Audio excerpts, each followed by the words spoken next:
Bonjour, je me présente, mon nom est Maître Yves Jolicoeur. Bienvenue dans les capsules condolégal.com. Nous allons traiter aujourd'hui de la copropriété verticale et horizontale. De façon plus familière, la copropriété est vue comme des tours de condos avec des ascenseurs, des étages, des halles d'entrée, mais ce n'est pas la seule réalité de la copropriété au Québec. Il existe différents types de copropriétés, notamment la verticale, mais également les copropriétés horizontales. Une copropriété verticale, c'est un bâtiment de plusieurs étages où sont superposés des appartements l'un par-dessus l'autre. Tour d'habitation, on peut parler des fois de duplex en copropriété verticale. C'est le plan cadastral qui détermine si une copropriété est en verticalité ou de façon horizontale.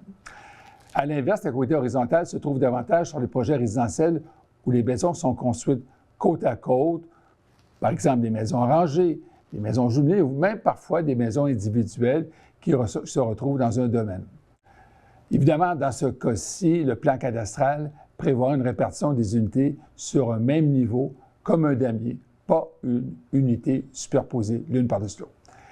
Mais sur le plan juridique, les règles sont les mêmes. Que vous soyez en copropriété horizontale ou verticale, vous êtes soumis au Code civil du Québec, à une déclaration de copropriété, également à un syndicat de copropriétaires qui a pour mission d'assurer la conservation des parties privatives et des parties communes, et également l'obligation de tenir des assemblées copropriétaires et également d'avoir un conseil d'administration.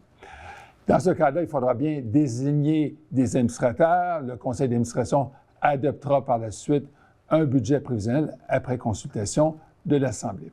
Là où les choses diffèrent, c'est sur le plan pratique. Dans une copropriété horizontale, l'entretien de l'enveloppe du bâtiment, qu'on pense aux toitures, fenêtres, revêtements extérieurs, est généralement à la charge des copropriétaires qui sont propriétaires en propre de leur bâtiment. Cela signifie qu'il n'y aura pas de fonds de prévoyance pour ces composantes du bâtiment. Le syndicat ne s'occupera plutôt que des parties communes, comme par exemple les rues privées, les clôtures, les espaces verts. Il faut donc prévoir soi-même l'entretien de sa maison. Autre particularité, pour préserver une certaine homogénéité architecturale, plusieurs déclarations de copropriété horizontales vont inclure une servitude d'harmonie. En clair, vous ne pouvez pas changer vos fenêtres, repeindre votre façade ou modifier votre toiture sans approbation. Et attention, certains copropriétaires pensent qu'en étant dans une maison, ils n'ont pas assuré comme dans une copropriété horizontale. Alors, c'est faux. Il reste que c'est le syndicat qui doit souscrire les assurances requises, y compris sur les parties privatives. En cas de négligence, les administrateurs peuvent être tenus responsables. La loi prévoit aussi description des parties privatives, s'il s'agit de l'article 1070 du Code civil, pour permettre d'identifier les améliorations faites sur les parties privatives depuis la constitution de la copropriété. En résumé, qu'elle soit verticale ou horizontale, une copropriété reste une copropriété. Elle repose sur des règles claires, communes à tous. Le respect de ces règles est essentiel pour préserver l'harmonie et la sécurité, ainsi que la valeur des immeubles. En conclusion, il faut respecter les règles du Code civil du Québec, tenir des assemblées copropriétaires, désigner des administrateurs, prévoir un budget prévisionnel, constituer un fonds de prévoyance conséquent pour les composantes qui sont les parties communes, souscrire une police d'assurance qui couvre autant les parties communes que les parties privatives et, bien souvent, on devra respecter une servitude d'harmonie architecturale pour garder une homogénéité dans le projet.